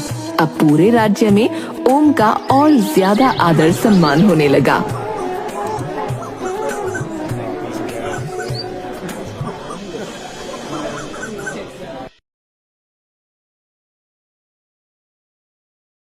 रात के 2:30 बजे झिंगुरों की आवाज के बीच भोपाल का 5 मंजिला लीलावती हॉस्पिटल एक भूत बंगले जैसा लग रहा था। चारों तरफ सन्नाटा था और उस सन्नाटे में एक पायल की आवाज गूंज रही थी। ये इस टाइम हॉस्पिटल में पायल की आवाज कहाँ से आ रही है? अरे होगी कोई गांव की औरत, तुम्हें पता है ना इन लोगों का। छोड़ो और उस दिल के मरीज को देखो जाकर। हाँ देखती हूँ। नर्स उस मरीज के पास पहुंची। उस समय तक सब कुछ नॉर्मल था, लेकिन तभी अचानक उस मरीज का बीपी बढ़ने लगा। उसकी सांसें तेज हो गईं और वो छटपटाने लगा। नर्स डॉक्टर को बुलाने के लिए भागने वाली थी, पर तभी उस मरीज ने नर्स का हाथ पकड़ लिया और दूसरे हाथ से वो एक तरफ को इशारा करने लगा। अरे मुझे छोड़ो, मैं डॉक्टर साहब को बुला कर लाऊंगी, तभी तो तुम बच पाओगे। लेकिन उस मरीज ने नर्स का हाथ नहीं छोड़ा। अब वो इतनी बुरी तरह तड़प रहा था जैसे कोई उसे करंट लगा रहा हो। उसके सिरहाने लगी हुई मशीनें ऐसी आवाजें कर रही थी जैसे फटने वाली हो। और तभी अचानक मशीन का शीशा टूटा और उस मरीज का तड़पना बंद हो गया। वो मर गया, लेकिन उसकी एक उंगली अभी भी एक तरफ इशारा कर रही थी। नर्स ने जब उस तरफ देखा तो सामने एक प्रेग्नेंट औरत खड़ी थी, जिसकी टांगों के बीच से खून टपक रहा था और वो लगातार उसे घूर रही थी। वो फौरन चिल्लाकर वहां से भागी। कोई है, कोई है, वहाँ कोई है। क्या हुआ? ये अस्पताल सही नहीं है। यहाँ रोज एक मरीज की सडन डेथ होती है और आज शायद मैंने उस सडन डेथ की वजह को देख लिया। क्या मतलब? मतलब ये है कि लोग बीमारी से नहीं मर रहे हैं, लोग खौफ से मर रहे हैं। इस अस्पताल में कोई भूत है। मैं तो जा रही हूँ यहाँ से। मुझे भले कहीं और काम मिले ना मिले, पर मैं यहाँ काम नहीं करूंगी। ये कहकर वो नर्स अस्पताल से भाग गई और फिर कभी वापस नहीं आई। हालांकि उसकी बात पर किसी को यकीन नहीं हुआ। सबको यही लगा कि दिल का मरीज था, बस मर गया।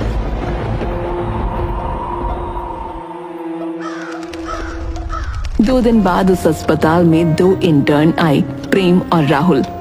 नर्स उन्हें डॉक्टर प्रकाश के पास ले गई। ये है हमारे senior doctor Prakash. Hello sir. Hello sir. Hello. और इस अस्पताल के हेड डॉक्टर और मालिक डॉक्टर महेश मुंबई में रहते हैं। बहुत बड़े आदमी हैं। यहाँ आने का उनके पास अब वक्त नहीं है, पर उनका नाम तुम्हें पता होना चाहिए। डॉक्टर प्रकाश ने उन्हें जरूरी जानकारी दी और कुछ इंस्ट्रक्शन देकर अपने काम में लग गए। भाई, यहाँ सीखने को बहुत कुछ मिलेगा।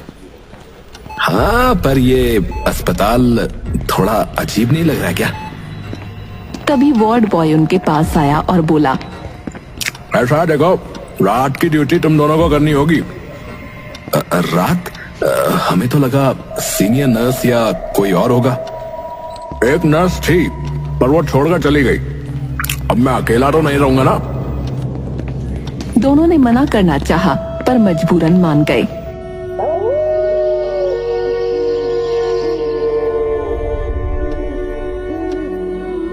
अस्पताल में चारों तरफ सन्नाटा था।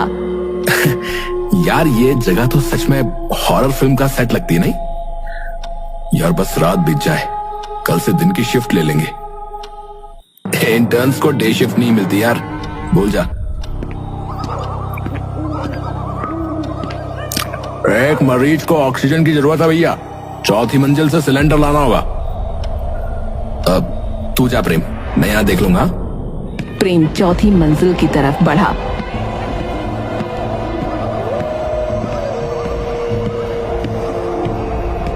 लेकिन गलती से वो 5वीं मंजिल पर पहुंच गया। 5वीं मंजिल का नजारा बेहद अलग था। वहां सब कुछ परफेक्ट था। साफ सफाई ऐसी कि बाकी मंजिलें उसके सामने फीकी लगती थीं। लेकिन अजीब बात ये थी कि वहाँ कोई भी नहीं था। इतना बढ़िया फ्लोर और यहाँ कोई भी नहीं। तभी उसे रोने की धीमी आवाज सुनाई दी। ये आवाज, यहाँ कौन रो रहा है? लगता है नीचे वाले फ्लोर से आ रही है। वो थोड़ा आगे बढ़ा तो आवाज और तेज हो गई। डरते डरते उसने सिलेंडर उठाया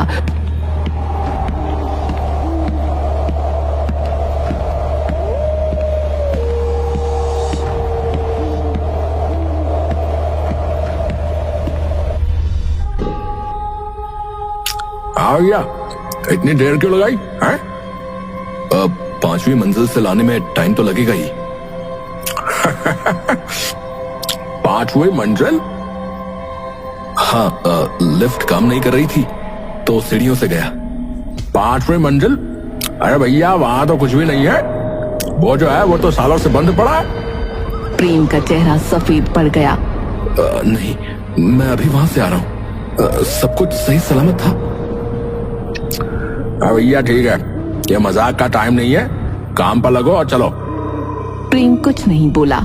मरीज को ऑक्सीजन लगाकर प्रेम और राहुल कुछ देर अस्पताल की नर्सिंग स्टेशन पर आराम से बैठे।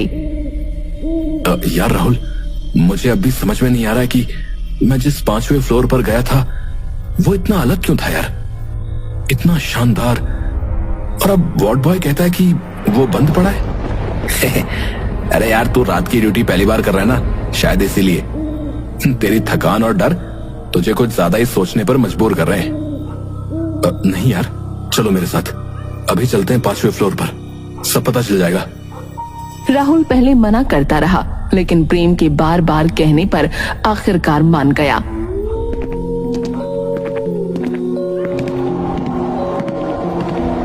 वो जैसे ही 5वें फ्लोर पर पहुंचे, दोनों हैरान रह गए। वहाँ सब कुछ धूल और जालों से ढका था। फर्श पर मिट्टी की मोटी परत जमी थी। दीवारों का रंग उड़ चुका था।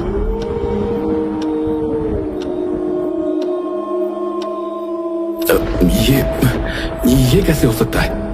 मैं अभी कुछ देर पहले यहीं पर था यार। ये फ्लोर तो बिल्कुल नया लग रहा था। अबे यार, तू पागल हो गया क्या?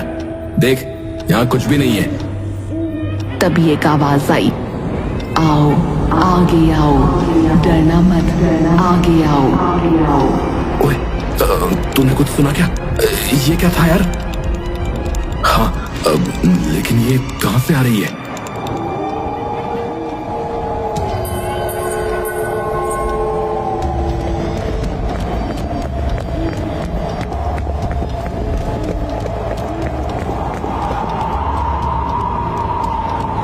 बचाओ, मुझे बचाओ।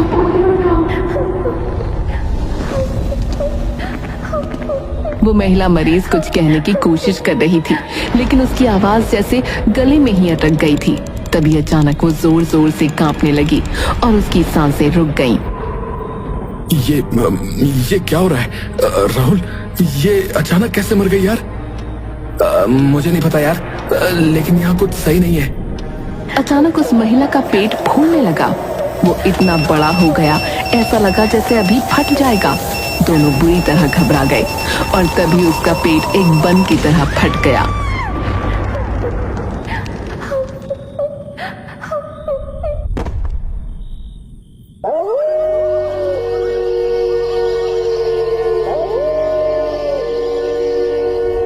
लेकिन अगले ही पल सब कुछ फिर से नॉर्मल हो गया। ये सब क्या था? ये हमें भ्रम हो रहा है क्या? उन्होंने तुरंत वार्ड बॉय को बुलाकर मरीज की मौत के बारे में बताया, जिसने डॉक्टर प्रकाश को जानकारी दी।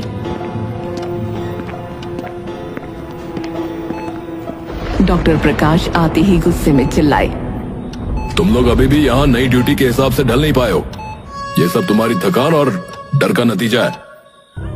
लेकिन सर, 5वें फ्लोर पर। 5वां फ्लोर? वो 5 साल से बंद पड़ा है, वहां कोई नहीं जाता। वो तब से बंद है जब एक गर्भवती महिला की वहां मौत हुई थी। अब दोबारा वहां मत जाना, समझे? प्रेम और राहुल ने सिर झुकाकर माफी मांगी और वहां से चले गए।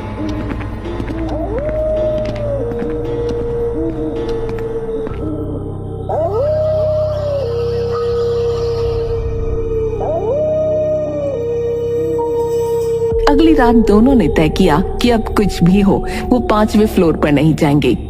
लेकिन रात के सन्नाटे में एक मरीज जिसे चलने में परेशानी थी अचानक बिस्तर से उठकर चलने लगा। राहुल, ये मरीज ये तो चल ही नहीं सकता था ना? मरीज तेजी से दौड़ने लगा। उसकी चाल इतनी डरावनी थी कि दोनों सहम गए। लेकिन वो भागता गया। अचानक वो मुड़ा और उसकी शक्ल डरावनी हो गई। वो वापस आकर अपने बिस्तर पर गिर पड़ा। दोनों दौड़कर उसके पास पहुंचे, लेकिन वो मर चुका था। तभी अचानक उसने दोनों का गला पकड़ लिया। बचाओ बचाओ बचाओ बचाओ। वार्ड बॉय दौड़ कर आया, लेकिन वहां सब कुछ सामान्य था। मरीज अब शांत था, लेकिन हमेशा के लिए। प्रेम और राहुल ने उस मरीज की मौत की जानकारी डॉक्टर प्रकाश को दी। इस अस्पताल में सडन डेथ आम बात है। राहुल और प्रेम को डॉक्टर का ये जवाब अजीब लगा। राहुल ने गुस्से में कहा, ऐसा है, मैं ऐसे अजीब अस्पताल में और काम नहीं कर सकता जहां मरीज ऐसे मरते हैं और कोई परवाह नहीं करता। वहां काम करना नामुमकिन है। राहुल ने नौकरी छोड़ दी और वहां से चला गया, लेकिन प्रेम रुक गया। राहुल जा सकता है, लेकिन मैं यहां से ऐसे नहीं जाऊंगा। मुझे ये पता लगाना है कि इस अस्पताल में आखिर चल क्या रहा है। अगली रात प्रेम अकेला नर्सिंग स्टेशन पर बैठा था। तभी एक गर्भवती महिला उसके पास आई। मुझे मदद चाहिए, प्लीज हेल्प मी। प्रेम ने उसे लेटाया और तुरंत डॉक्टर प्रकाश और नर्स को बुलाया। जब वो आए तो वहां कोई महिला नहीं थी। क्या तमाशा है ये? तुम्हें लगता है कि हम खाली बैठे हैं? यहाँ मरीजों की जान बचाने का काम होता है और तुम हमें बेवजह परेशान कर रहे हो। सुधर जाओ वरना नौकरी छोड़ दो। प्रेम ने कुछ नहीं कहा। डॉक्टर और नर्स के जाने के बाद वो वहीं बैठा रहा, लेकिन उसका दिल बेतहाशा धड़क रहा था। तभी उसे आवाजें सुनाई देने लगीं। 5वें फ्लोर पर आओ, मुझे बचाओ प्लीज। प्रेम घबराया, लेकिन आवाजों के पीछे पीछे चल पड़ा। सीढ़ियां चढ़ते हुए उसके पसीने छूट रहे थे।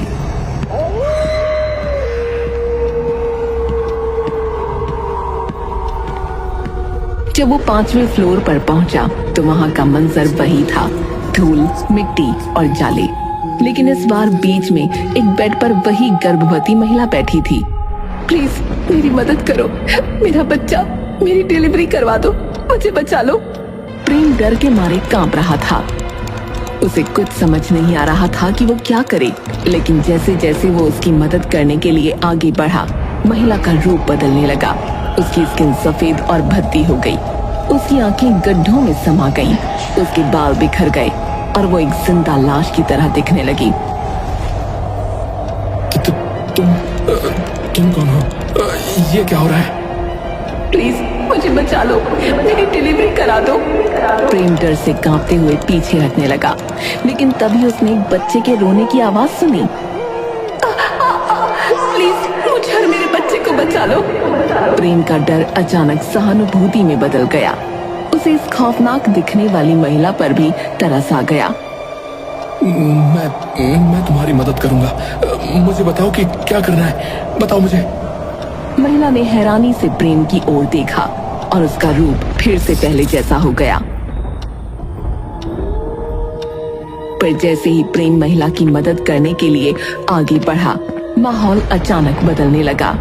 5वें फ्लोर की धूल, गंदगी और जाले गायब हो गए। वहां एकदम चमकदार सफाई और नई दीवारें दिखने लगीं। ऐसा लग रहा था मानो वो किसी और ही दुनिया में आ गया हो। महिला अब धीमे धीमे प्रेम की ओर बढ़ने लगी। तुम समझते हो कि मैं यहाँ बच्चा पैदा करने आई हूँ? नहीं, मैं यहाँ तुम्हें सच बताने आई हूँ। इतना कहते ही महिला का पेट अचानक अंदर चला गया। प्रेम ये देखकर सन्न रह गया। उसने घबराकर कदम पीछे खींचे और जान बचाने के लिए भागा, पर अचानक वहां के दरवाजे अपने आप बंद हो गए।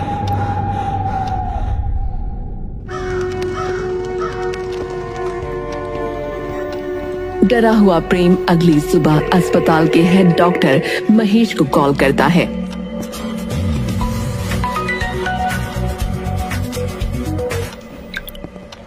सर वो महिला वो बुरी आत्मा है सर। उसने कहा है कि जब तक वो आपको मार नहीं देगी चैन से नहीं बैठेगी। क्या बकवास कर रहे हो? ये कैसा मजाक है? सर प्लीज मेरी बात मानिए, वो आत्मा सबको मार रही है। हमें किसी तांत्रिक या पंडित को बुलाना होगा। मेरे पास एक आइडिया है, वो आपको देखकर बेकाबू हो जाएगी और तब तांत्रिक उसे कैद कर लेगा। डॉक्टर महेश ने बड़ी मुश्किल से प्रेम की बात मान ली।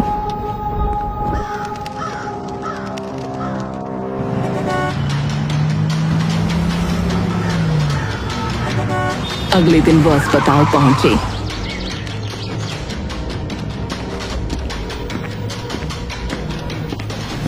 अस्पताल पूरी तरह खाली था। वहां कोई मरीज, नर्स या अन्य स्टाफ नहीं था। प्रेम, ये क्या मजाक है भाई? अस्पताल में कोई भी क्यों नहीं है? सर मैंने सबको ये कहकर छुट्टी पर भेज दिया है कि आप अस्पताल चेक करने आ रहे हो। फिलहाल उस आत्मा को पकड़ने का एकमात्र यही मौका है। तांत्रिक भी यही आने वाला है। आप बस अंदर चलिए।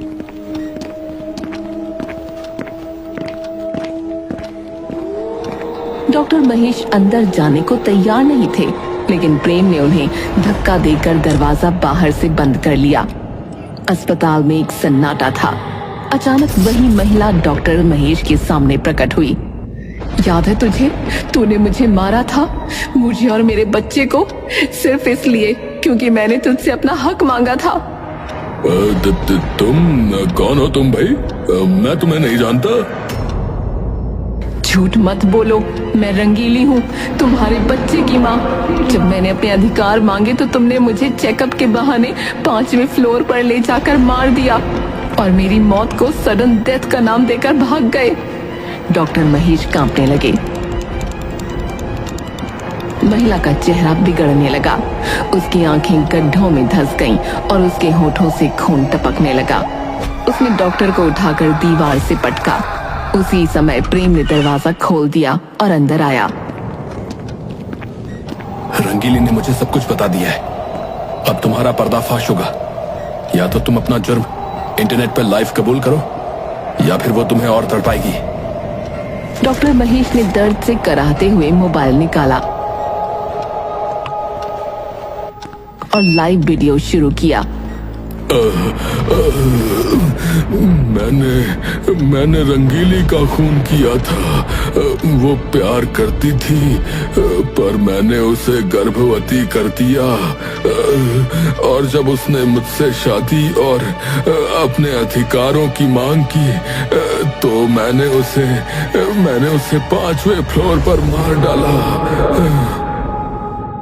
महेश, ये तुम क्या कर रहे हो? मैं प्रेग्नेंट हूँ, मेरे पेट में तुम्हारा बच्चा है।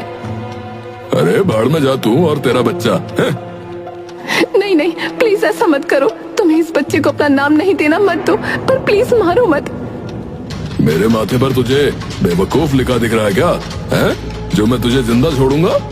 तू पहली नहीं है। तो जैसे जाने कितने मरीजों और नर्सों का मैंने मुंह बंद कराया, समझी?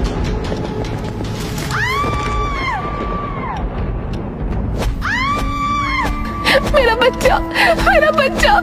महेश को तरस नहीं आया। पहले तो उसने उसे बुरी तरह पीटा और पीटने के बाद उसे एक इंजेक्शन लगाया जिससे उसकी मौत हो गई।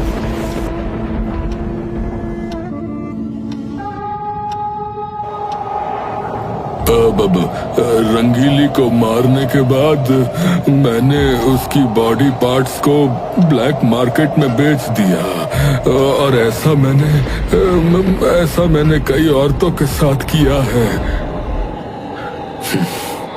डॉक्टर के रूप में हैवान है तुम, हैवान। अब तेरा अंत होगा महेश।